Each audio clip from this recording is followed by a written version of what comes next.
सिगाङावनो गासै लिंनानै लाबोजानाय मिडिया पार्सनफोरखौ जोंनि खुलुमनाय होबाय। हरखाब होननानै बुंजाथावला, खिन्थु गोबावजों जों नोंथांमोनखौ लोगो मोनलायदों। आरो जों बर'लेण्ड मुभमेन्ट एक्स वार्कार एस'सिएशननि आं सेन्ट्रेल आफादगिरि, लोगोसे आंजों जोंनि नेहाथारि आरो बिसिं उदालगुरि जिल्लानि आफादगिरि आरो गासै जोंनि मावथिफोरजों बेयाव जथुमलायदों। जों नोंथांमोनखौ हरखाबै लिंनायनि खारना बेनो, जों दाखालि थांनाय 15 आगस्टआव आबसुनि आफादगिरि दिपेन बर'निफ्राय मोनसे खावलायनाय बर' समाजनिसिम फैदोंमोन। आरो बेखौ लानानै जोंनि बर'लेण्ड मुभमेन्ट एक्स वार्कार एस'सिएशना खोब सांग्रांथि हिसाबै लादों। मानोना जोंफोरबो आन्दलनखौ बर' आन्दलनाव गोबां बोसोर आन्दलनाव बाहागो लानायनि उनाव जों दायो मोनसे अर्गानाइजेसन हिसाबै, माहारियारि अर्गानाइजेसन हिसाबै दङ। आरो जों लुबैयो जे गासिबो बर' रायजो राजाफ्रा खौसे थानायखौ जों लुबैयो। आरो जोंनि आन्दलननि समाव फार्स्ट मट'आ बेनोमोन, गासै बुहुमनि बर'फोरा खौसे जानांगौ आरो जों खौसेयै जों थांनानै थानांगौ। जों दा बेयाव नुनो मोनदों, जोंनियाव रावाव जों खौसे, जोंनि आसार खान्थियाव खौसे, साननाय हनायाव खौसे, नाथाय राजनितिक लानानै गावस्रालायनायखाय जोंनि मावनांगौ खामानिफ्रा गोबां थालांदों। जों बर'लेण्ड मुभमेन्ट एक्स वार्कार एस'सिएशना जों मोनथाम बर' एकर्डखौबो सन्मान होयो। बिएसि एकर्ड, बिटिसि एकर्ड आरो बिटिआर एकर्ड। खोथाया जाहैबाय मा, जेब्ला जों सन्मान होलायनो रोङियाव जोंनि एकर्डफोरा थालांदों।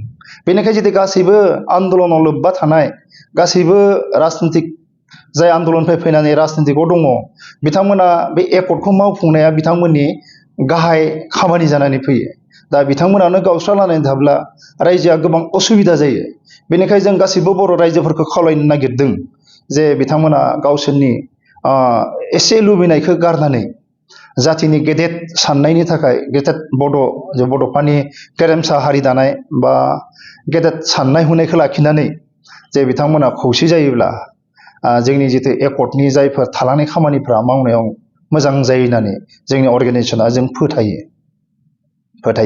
बेनिखायनो मावाखै नङा, गोबां बोसोरनि सिगाङावबो बेबायदि गोबां खौसे जानायनि खोथा सावरायबाय थानाय जादों। आरो जोंफोरबो ग्रासरुट लेभेलनि लिडार हिसाबै जों बेफोर गासै खामानिफोराव बाहागो दंफायोमोन। नाथाय गोजाम खोथाफोरखौ बावगारनानै जोङो जुदि एबार सेन्ट्रेल आबसुनिफ्राय दिपेन फंबायनिफ्राय जाय खावलायनाय फैदों, बेखौ जोंनि अर्गानाइजेसननिफ्राय आङो आफादगिरि जानानै गासै जोंनि बिपिएफ, इउपिपिएल लोगोसे गोबां जायफोर राजनितिक पार्टियाव लोब्बा थानाय दङ, बिथांमोनखौ जों खौसेयै थानो थाखाय जोंनि तरफनिफ्राय जोंबो खावलायदों। आरो बिथांनि जाय आह्वान, जाय लिंनाय, जों बेखौ गोसो गोथारै बरायदों। रायजो राजायाथ' खौसे जानायखौनो लुबैयो, नाथाय राजखान्थि बिथिङाव खौसे जानाया दिनैनि दिनाव सम्भब नङा होननानै माखासे दैदेनगिरिफ्रा बुंसोलायदों। बे बिथिङाव नोंथांमोना मा बुंदों? आंथ' फोथायो, बेथ' जुदि रायजो राजाया जुदि लुबैदोंब्ला रायजो राजानि थाखाय बिथांमोना मावनो ओंखारबोदों। फर दा पिपोल, बाय दा पिपोल, अफ दा पिपोल। होमब्ला रायजो राजानि साननायखौ जाफुंहोनाया बिथांमोननि गेदेर खामानि होननानै आं सानो। जोंफोरो बर'लेण्ड मुभमेन्ट एक्स वार्कार एस'सिएशनखौ थांनाय 2020 सनाव जों गायसनदोंमोन। गायसननायनि गुबै थांखियानो जाहैदोंमोन जे जों जायफोरा बे 87निफ्राय जा बड'फानि हांख्रायनायाव जाय बड'लेण्डनि दावहाया जाजेनदोंमोन, बेनिफ्राय जायफोरा आन्दलनाव जुरित जादोंमोन 92सिम, बे पिरियडनि गासै मावथि हान्जाफोरखौ लानानै जों बर'लेण्ड मुभमेन्ट एक्स वार्कार एस'सिएशन होननानै मोनसे संगठन दादोंमोन। बे जन्म लग्न जोङो मोनथाम एकर्डखौबो जों सन्मान होनानै आवगायबोदोंमोन। थाङै थाङै जों रिहेबिलिटेसननि खोथा जों सरकारजों सावरायदोंमोन। आरो बे रिहेबिलिटेसननि खोथाखौ जोङो सरकारजों गोबांबार सावरायनायनि गेजेरजों मोनसे माबायाव गभर्नमेन्टनि साननायाव जों रिहेबिलिटेसन खामानिखौ जों मावफुंनो हादों।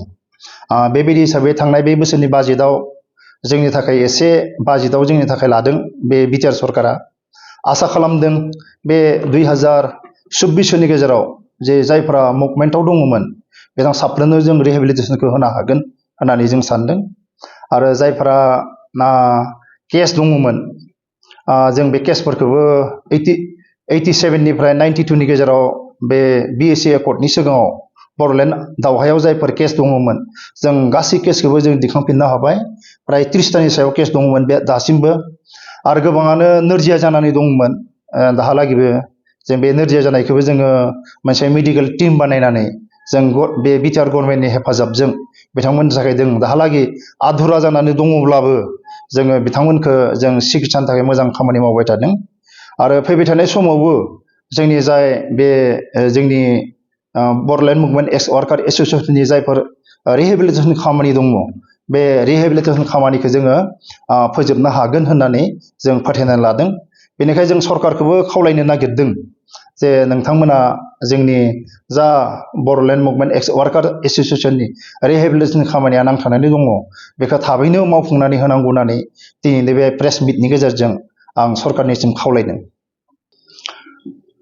दा जोबनायाव आं बेखौ खावलायनो नागिरबावदों हयथ' जानो हागौ बर' काछारी अट'नमास काउन्सिलाव थाबैनो इलेक्सन जागोन आरो दा खोनानाय बायदिब्ला जोङो डेलिमिटेसननि खामानिया बर' काछारी अट'नमास काउन्सिलाव सोलिबाय थादों जुदि जों बिटिआरआव जुदि जोंनि राजनितिक हान्जाफोरा खौसे जायाब्ला बेनि गोहोमा बर' काछारी अट'नमास काउन्सिलनि इलेक्सनावबो गोग्लैहैगोन हयथ' बिथांमोना जाबायदि बड'लेण्ड अट'नमास काउन्सिलखौ गायसनदों थ' बेबायदि बिथांमोना हयथ' डेभेलपमेन्टनि लामाखौ बिथांमोना नुनो मोननाय नङा गावस्रालायनायनि गेजेरजों आं बेनिखाय जोंनि बिटिआरनि गासै पलिटिकेल लिडारफोरखौ जों खावलायबावदों जे थांनाय समफोराव जायफोर जोंनि गेजेराव मोनसा मोनसि जाबाय आरो दाबो जायफोरा जों खौसे जानायनि सिगाङाव बिथांमोना गावसोरनि कमेन्टफोरखौ होलायदों जाला माला कमेन्टफोरखौ दा होथोंसै कन्डिशन उइदाउट कन्डिशन जातिनि ग्रेटेड सार्थनि थाखाय जेन बिथांमोना माबा 40ताव 20ता माबा उल्था फाल्था खोथा बुंदों माबा बुंदों बेफोरबायदि कमेन्टफोरखौ जेन बिथांमोना दा होथोंसै आरो बिथांमोनखौबो जायफ्रा बिदि कमेन्ट होदों बिथांखौबो जोंनि तरफनिफ्राय खावलायनाय थागोन जे बिथांमोनाबो बे ज' जाथुम नागिरनाय खामानियाव बाहागो लाफागोन आरो बिथांमोना जातिनि ग्रेटेड सार्थखौ खालामगोन आरो बड'फानि जाय सिमां गेरेमसा हारि दानाय बे हारि दानायाव बाहागो लागोन होननानै दिनैनि बे प्रेस मिटखौ आं एसेयावनो फोजोबबाय मोनसे फोसावथाय नोंथांमोननि ओनसोलाव सोरबाफोर ड्राग्स एबा फेग्रा मुवाजों नाख्रेबजानानै थानाय सुबुं दं नामा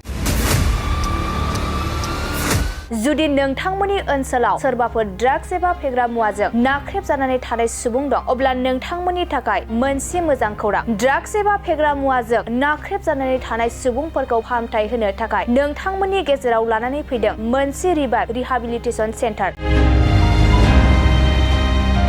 जुदि नोंथांनि नखराव आरो नोंथांनि ओनसोलाव सोरबाफोर ड्राग्स एबा फेग्रा मुवाजों नाख्रेबजानानै दं अब्ला नोंथाङा रिभाइभ रिहाबिलिटेसन सेन्टाराव फाहामथाय होफैनो हागोन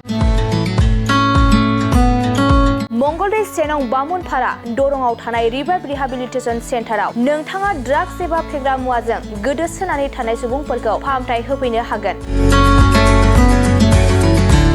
नोंथाङा नोंथांनि ओनसोलनि फेग्रा मुवाजों गोदोनानै थानाय सुबुंफोरखौ बे रिभाइभ रिहाबिलिटेसन सेन्टाराव फाहामथाय होनानै सासे राफोद आरो मोजां सुबुं खालामनो हागोन गोबां बाथ्रा मिथिबावनो थाखाय नोंथाङा 9859262926 60030927006 नैबे होनाय जानबुं नम्बराव खौरां लानो हागोन